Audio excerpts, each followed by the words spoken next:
രാവിലെ തന്നെ മോളെ കുളിപ്പിച്ച് ഞാനും കുളിച്ചു. ഇന്ന് ഞങ്ങൾ രണ്ടുപേരും കൂടെ അമ്പലത്തിൽ പോയിരുന്നു. അമ്പലത്തിൽ പോയി തിരിച്ചു വരുമ്പോഴേക്കും അച്ഛൻ കുറച്ച് പൂക്കളൊക്കെ പൊട്ടിച്ച് വെച്ചിട്ടുണ്ടായിരുന്നു. ബാക്കി പൂക്കളെല്ലാം പൊട്ടിച്ച് പൂക്കളം ഇടാനിരുന്നു. ഇന്ന് മോളും കൂടി ഉണ്ടായിരുന്നു പൂക്കളിടാനായിട്ട്. ഇന്ന് ഞങ്ങൾ പൂത്തറയിലാണ് പൂക്കളിട്ടത്. ഇതാണ് പൂക്കളത്തിൻ്റെ ഫൈനൽ ലുക്ക്. അത് കഴിഞ്ഞ് ഞങ്ങൾ ചായ കുടിക്കാനിരുന്നു. ഇന്ന് പുട്ടും പഴമായിരുന്നു.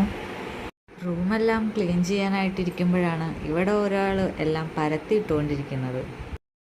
പിന്നെ ഞങ്ങൾ കുറച്ച് നേരം ഇറയത്തിരുന്നു. നല്ല വെയിൽ കണ്ടപ്പോൾ തുണികളെല്ലാം എടുത്ത് തോരയിട്ടു. തുമ്പക്കോടെല്ലാം നേരത്തെ പൊട്ടിച്ച് വെച്ചിട്ടുണ്ടായിരുന്നു. ഇന്ന് നല്ല വെയിൽ ദിവസമായതുകൊണ്ട് തന്നെ വൈകിട്ടായപ്പോൾ പറമ്പൊന്ന് അടിച്ചു വാരി തീയിടാൻ നിന്നു.